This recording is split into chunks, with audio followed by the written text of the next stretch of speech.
Hello, Yukon 28209. Yes, this is Candy Matson.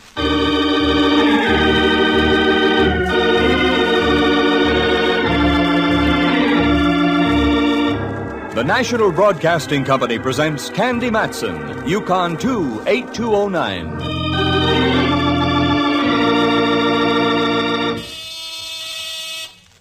Just a moment. Oh, people can barge in on you at the... Now, where's that... Oh, that's better than nothing. Wait a second. Hi, Candy. Well, Mallard, my favorite foot flat. You caught me at the wrong time. Depends on your viewpoint. Shall I leave? No, come on in. What brings you up to Telegraph Hill, Mallard, dear? You?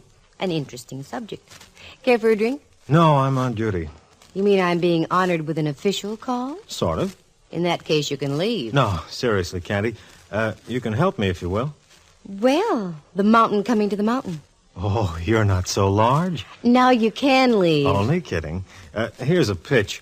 An acquaintance of mine, Gordon Ayers, has a little problem on his hands. He needs your help. What is this? Oh, don't get excited, Candy. He's an insurance adjuster for an aviation outfit here in San Francisco. A couple of months ago, a guy and his wife took off in a private plane from one of those little airports down the peninsula and crashed. She burned to death. Ayers investigated and okayed the claim, a rather fancy amount. But his company doesn't like it. They don't think the crash was legit. It gets interesting. He has to prove he was right. He came to me. He wanted us to verify the facts. But we're the San Francisco police, and that's out of our jurisdiction. So? So I mentioned you. Oh. He wants to meet you and have a little talk. If you can get the guy out of the soup, there's a nice little hunk of cabbage in it for you. Mallard, I'll take it, but there's something phony. Well, how do you mean, Candy? This is the first time you've ever given me a helping hand in my private eyeing. Could be there's a reason. Could be a reason why I'm going to take the case, too. Must be the rabbit in me. I love to nibble on large hunks of cabbage.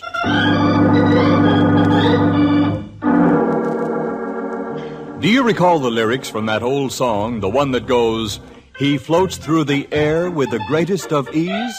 Well, that's what happened to Candy Matson, one of San Francisco's better-known private investigators. She found herself floating through the air all right, but not with the greatest of ease. As a matter of fact, it was one of the most hair-raising experiences this pert little gal detective ever ran into. Well, why go on about it? Here she is to tell you about it herself.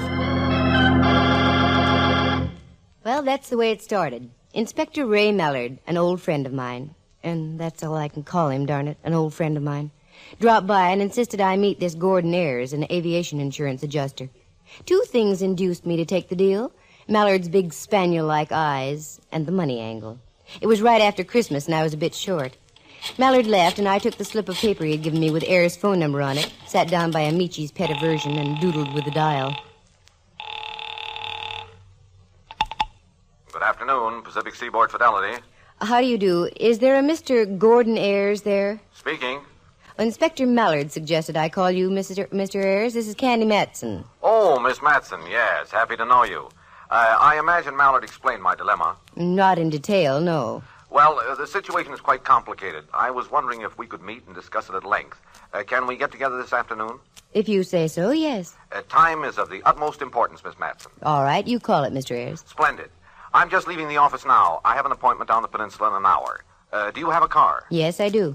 Could you meet me at the San Mateo Airport? Cranston Flying Service. That's okay. About an hour and a half? Hour and a half. Fine. Goodbye, Miss Matson. This I didn't like. Already I was money in the hole. San Mateo Airport.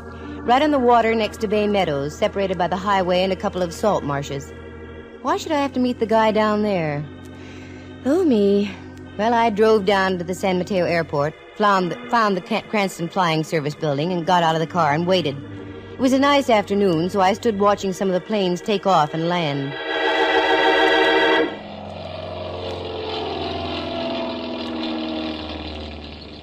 Pardon me, you aren't by any chance... Oh, no, of course not. No, I'm not by any chance. I'm Candy Matson. Are you Mr. Ayers? That's right. I didn't expect anyone quite so young. Well, did you want to talk, Mr. Ayers, or just stand there like a sea bass out of water? Oh, pardon me. I want to talk, of course. By the way, have you ever flown? On commercial airlines, many times. Why? Would you like to take a little hop this afternoon? What's that got to do with why I'm here? Plenty. It'll give you a picture of what I'm up against. In what do we fly, and who's going to be our guiding angel? Well, we'll probably fly in that Cessna over there, and I shall do the piloting. Well, I don't know. Have you been flying long? About 20 years. Oh. And I also flew for Uncle Sam in the late mess over Germany. Okay, I'll take your word for it. Good. Let's go into the office. Mother told me there would be days like this. Candy, she used to say, never leave the house without your parachute.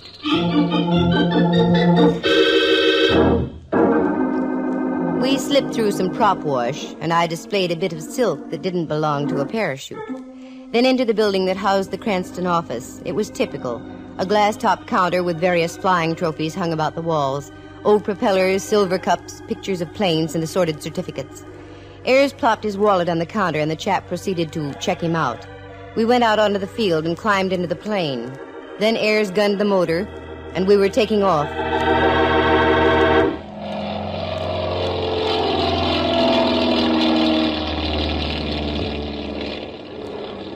This is all very cozy, Mr. Ayers, but what's the idea? There's a very definite reason for it, Miss Matson. See that tower down there? Mm-hmm. No, down there toward Redwood City. Oh, yes, I see it. Oh, that's where we're going.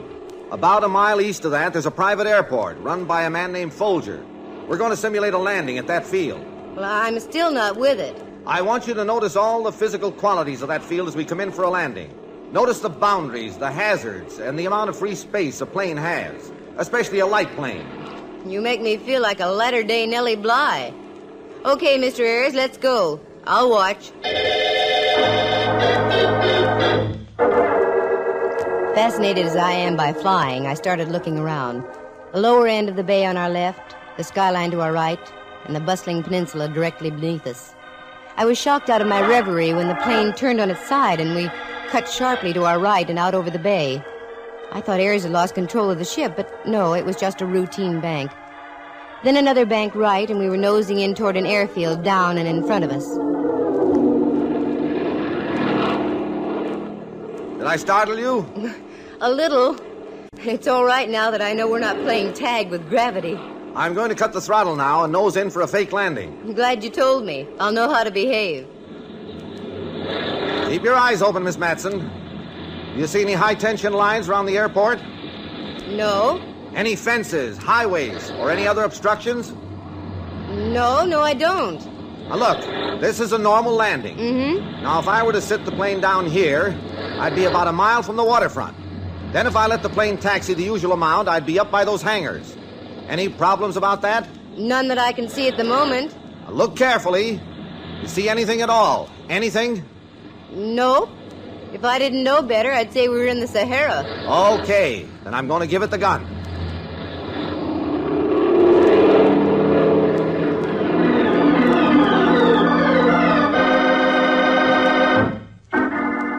Without the wheels touching the ground, we were climbing into the sky again and back toward the San Mateo airport. In less than minutes, Ayers brought the plane in for a neat landing, and we were over a very dry martini in a little spot in Burlingame. Okay, we've played charades long enough, Mr. Ayers. Cut me in on the plot. It's merely this. The man who owns that airport, Folger, was out flying with his wife one afternoon. Brand new plane. They came in for a normal landing. Just as we did. As far as I could figure out, the plane nosed over and caught fire. He escaped. His wife didn't. As the adjuster on the case, I voted straight accident and asked my company to pay the claim. They didn't like the idea. You know how insurance companies are, Miss Matson. Naturally, they have to be suspicious. But in this case, their fears are groundless. Mm-hmm. What about Folger? Where is he now? Still running the airport. Now, let's get down to cases, Mr. Ayers. Just why did I get the free plane ride this afternoon? Well, I've known your friend Mallard for some time. I wanted him to sign this affidavit saying the field is perfectly safe for normal flying. He wouldn't do it. Naturally. Naturally, being with the San Francisco police. Then he suggested you. I have to have some licensed representative of the law's signature in order to clear my neck with my company. Here, you saw for yourself. Will you sign it? Whoa there, boy. Wait a minute. Feather your prop. You mean you won't sign it? I didn't say that. But I don't sign anything until I read the fine print, not even from my pal Mallard. I'll tell you what I'm going to do. I'm going to leave now, after I have another olive and what goes with it. And then I'm going home. I'll call you tomorrow afternoon sometime. What, Miss Matson? Don't start to argue, Mr. Ayres. After my second olive, I get very stubborn. This got wilder by the moment. I was supposed to sign an affidavit clearing this joker on the basis of a 30-second buzz over a cow pasture. But oh no, I wasn't going to get caught with my flaps down, not for Mallard or anybody. I drove home to my penthouse on Telegraph Hill, dished up a warm tub, some warm soup, and then some warm blankets, and blacked out for the night. In the morning, I drove over to California Street near Old St. Mary's. I wanted to see a good luck piece of mine, Rembrandt Watson. Rembrandt's a photographer and tops in his profession now that he's not supplying the rent for all the bistros on the Barbary Coast. Candy, my lily, greetings. If I was a GI, I'd slug you for that. How are you, Rembrandt? Strictly je suis très bon. That's French. Well, that's your opinion. And that's English. Oh, Dove, you look as well scrubbed as Mount Diablo after a rainfall. There's a romantic parallel. What brings you about on this lovely day? This lovely day. How would you like to go for a little drive, Ducky? Well, let's see. I was supposed to have tea with Diogenes Murphy, the honest Irishman. But he'll understand. Yes, I'd love it. Where are we going and why? San Mateo. And for why, I don't know. Well, that's San Mateo for you. Anyone else going with us? No, just the two of us. Oh, good. Then I shan't have to ride in the tunnel. Wait just a moment, Dove, whilst I toss Henry me Great Dane a brisket or two, and I'll be right with you. Rembrandt fed his monster. We piled into the car and whooshed off to San Mateo. On the way down, I tried to plot a course of action. It wasn't easy. As my friend Ayres had said, the field was free from flaws, and where do you go from there? I was soon to find out.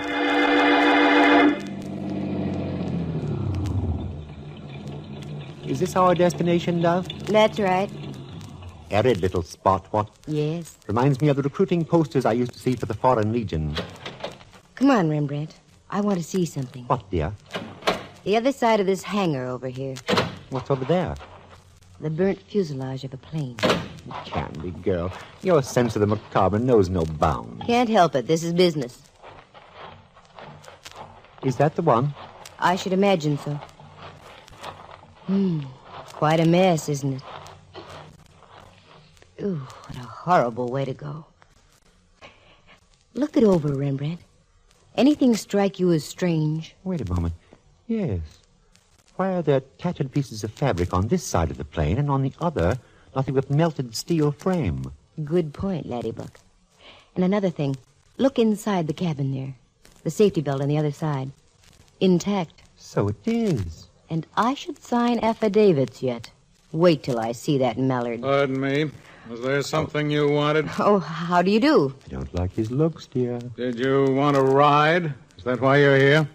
We have Cubs, Cessnas, just about anything. No, nothing like that. Then, what is it? I happen to own this airport, and I don't like people poking about. The owner? Well, then you must be Mr. Folger. Why, yes. That's right. Who are you? Santa Claus. A little late. Come on, Mr. Folger. Let's go into your office. I'm sure we have a lot to talk about.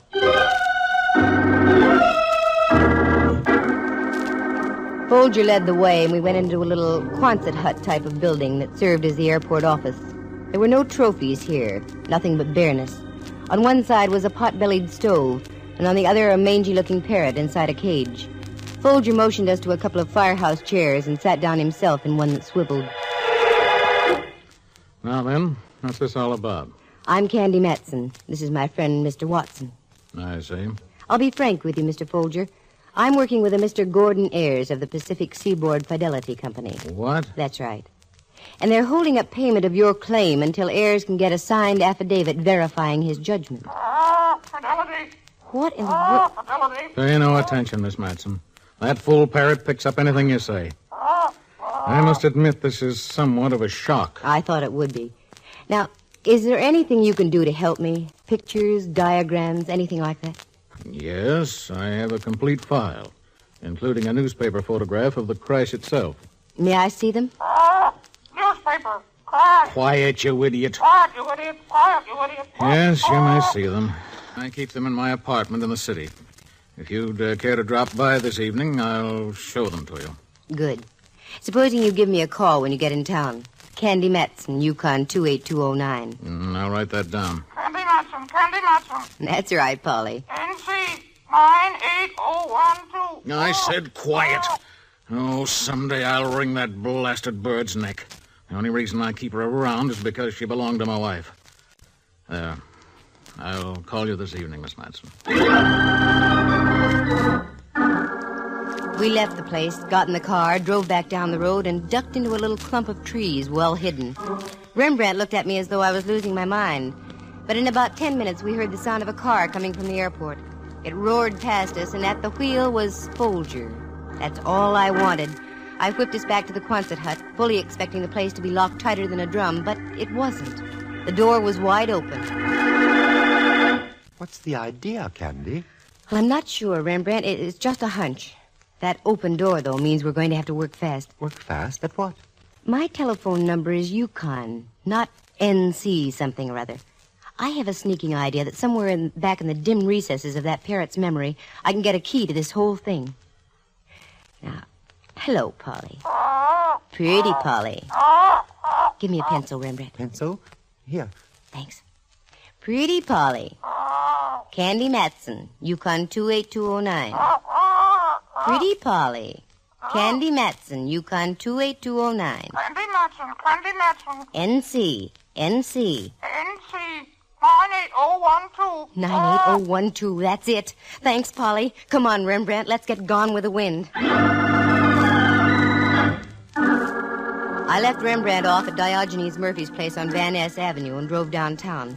I ran into a present-day miracle by finding a place to park, then took the elevator up to the offices of the Pacific Seaboard Fidelity Company. I spotted Ayers' office and walked in. Well, Miss Matson, sit down. You're as good as your word. Thanks. Got anything for me? I may have, but first I want to know if you've got anything for me. Some little piece of information you've been holding out. From your own company, for instance? I don't quite understand you, Miss Matson. I'll come to the point, then. How in the name of Kitty Hawk could you honestly pay a claim on that wreck at Folger's Airport? The plane was obviously burned only on one side, the passengers. And also, the passenger's safety belt was still intact, tightly fastened. You're a suspicious little thing, aren't you? Well, I'm like the insurance companies. I made the same mistake myself. That fuselage you saw was a training plane. It cracked up on a routine flight. No one hurt. The plane in which Mrs. Folger was killed was sold for scrap a week after my formal investigation. Oh, well, looks like I pulled the trigger on the wrong target. Oh, well, that's all right. As I said, I made the same mistake myself. However, I don't think it was advisable for you to go down there without consulting me first. Oh? Folger called me on the phone right after you left. You've given him a fine case of the jitters. Look, Mr. Ayers, I operate in my own manner. If I saw reason to give Folger's cow pasture the once-over, that's as it should be. And if that isn't agreeable to you, you can get another boy or girl. Oh, now, wait a moment. I'm sorry. No, you continue doing as you are. Good. Naturally, you want to be thorough about this thing, and I can't blame you. Right. Now then, what's the next step, Miss Matson? Well, offhand, I really don't know. I'll call you first thing in the morning. First thing in the morning, fine.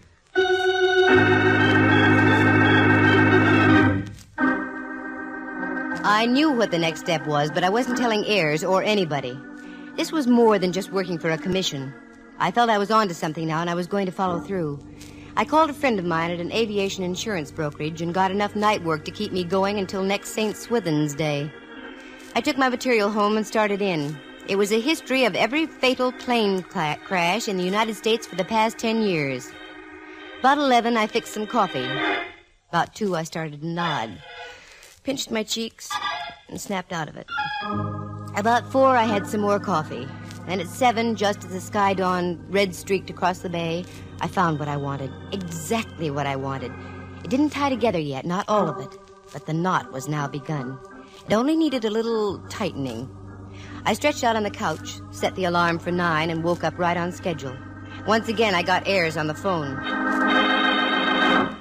Pacific Seaboard Fidelity, Ayers speaking. Good morning, Mr. Ayers, Candy Matson. Oh, good morning, Miss Matson. How do things look? Well, if you're referring to me, awful. I've been up all night. By the way, I wonder if we could make that flight again. Flight? Yes, over Folger's Airport. Only this time I'd like to make an actual landing. Oh, why, sure. That can be arranged. And I'd like Folger to come with us. I want him to describe just what happened as we go along. Oh, yes. This morning okay? The sooner the better. I'll call him right now. Have him get a plane ready. I'll meet you there about noon.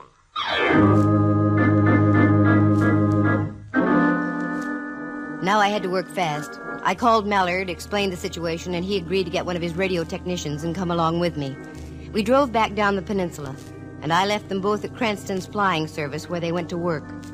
Then I continued to Folger's airport. It was a little before noon, and Folger had the ship out on the runway warming it up.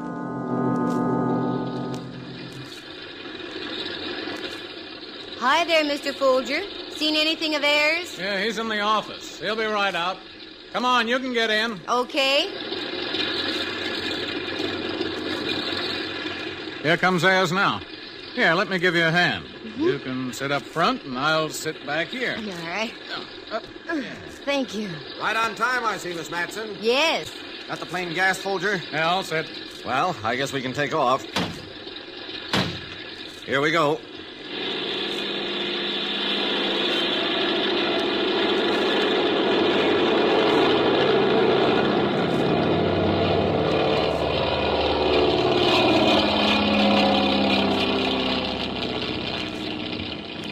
Now then, Miss Matson, what's your plan? Just do what we did before. Circle out over the bay and come in for a normal landing. Okay. I'll bank her here. Fine.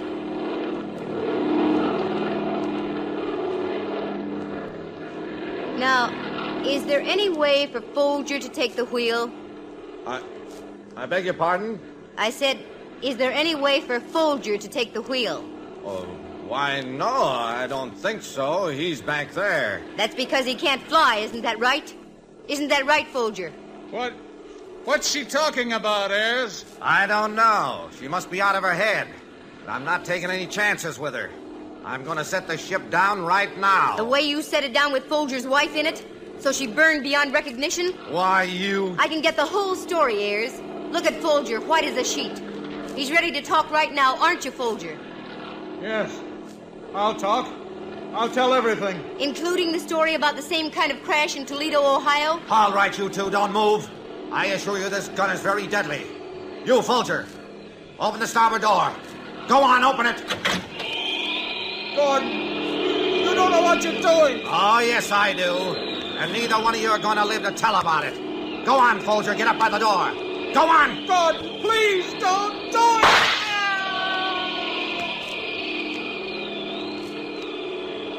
What a fine rat you are, Ayers. You're next, Miss Matson. Just a little too darn smart for your own good, aren't you?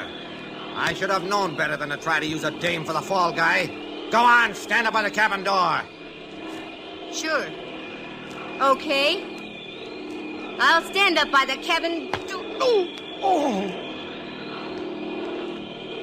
Well, Candy girl, let's see you get yourself out of this one. I hope Mallard's still listening to this mic. Mallard, you big dumb cop, can you hear me? I can hear you, Candy. What's wrong? I had to tap Ayers over the head. What do I do now? I don't know how to fly this thing. Wait a minute. I'll put Cranston on. Miss Matson, listen carefully. Take the wheel and hold it in the middle. Get your nose up a little. That's it. How am I doing? Fine. Now look down at the horizontal bar at your feet. Press the left one ever so slightly and turn the wheel left at the same time. Like this? Keep your nose up. Up, so it's just above the horizon. That's it. Keep it there. Better. Now straighten both the bar and the wheel. Slowly. Slowly. I've got it. Now you're headed towards San Mateo Airport. Now try to drift off to your right a little, using the opposite technique. Better? You're doing fine. Hang on, Candy. You're going great. Now look for the protruding gadget on the right side of the dashboard. Mark throttle. Push it in about a third of the way. I'm falling. Mallard, I'm falling. No, you're not. Just do as I say. You're coming in for a landing. Now, don't move the wheel or the bars until I tell you to. Oh, the ground's coming up awfully fast. You're coming in just right. Now, ready? Pull back the wheel just a little. No, not too much. That's it. Okay, gal. Ride her on in.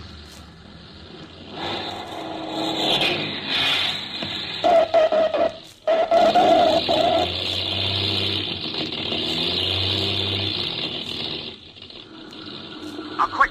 Kill your ignition. Kill it. Turn off the key. Candy, you made it. Candy, I said... Come on, Cranston, let's get out to that plane.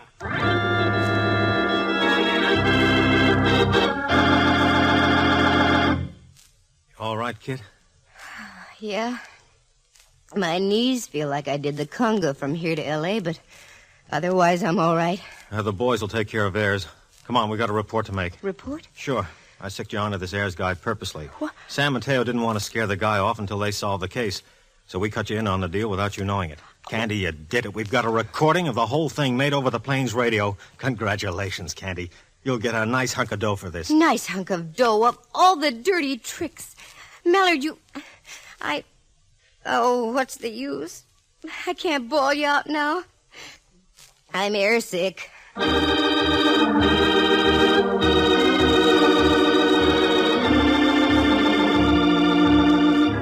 It was a very slick deal. Ayers was a top-notch insurance boy. About 5 years ago, he met up with Folger. This was in Toledo, Ohio. Folger was married to a very wealthy gal, but couldn't get his hands on any of the money. Ayers hit upon a pretty little method of mayhem back there. He took out a license plate under Folger's name, fireproofed his half of the plane, also the passenger's safety belt. Then one fine day, he came in for a landing, deliberately pancaked the ship, left the motor running, and let the crate burn, with Folger's wife in it. They collected plenty. In those days, they had the names of Smith and Jones or something like that, and Ayers was the insurance adjuster. They moved on to California, took the names of Ayers and Folger, and set about to do an encore on the same old act. Folger met another wealthy gal, married her, and set himself up in the airport business. Ayers got himself a job with a San Francisco insurance outfit, and voila, they were ready for another crack-up. My suspicions were first lit up when I saw Ayers' face. He had more scars and stitches than a well-seasoned hockey player. And that broken-up fuselage behind Folger's airport, that was another giveaway. It was a test model they'd used to make sure their plans were all set. But the real giveaway was the parrot. What a memory. NC 98012 was the license number of the plane that crashed in Toledo, killing Folger's first wife. The parrot was also her pet, and Folger had kept it for sentimental reasons. He shouldn't ought to have done it, though, because through the parrot I traced the whole thing. It was a nice one-time racket, but they should have quit before the police tripped them up. Oh, yes, Ayers was convicted. And Pacific Seaboard Fidelity rewarded me quite handsomely. But that Mallard, deliberately using me for bait. I got even with him, though. I made him take me deep-sea fishing about a week later. Oh, did he get sick. Seasick. And I just stood there and laughed and laughed and laughed and laughed. Listen again next week at this same time. For excitement and adventure, just dial... Candy Matson, Yukon 28209. Heard tonight were Lou Tobin as Ayers, Harry Beckville as Folger, and Jack Cahill as Cranston. Henry Leff as Inspector Ray Mallard, and Jack Thomas plays the part of Rembrandt Watson. The program stars Natalie Masters as Candy and is written and produced by Monty Masters. Sound effects were created by Bill Brownell and Jay Rendon. Eloise Rowan is heard at the organ. The characters in tonight's story are entirely fictitious. Any resemblance to actual people is purely coincidental. The program came to you from San Francisco. Dudley Manlove speaking.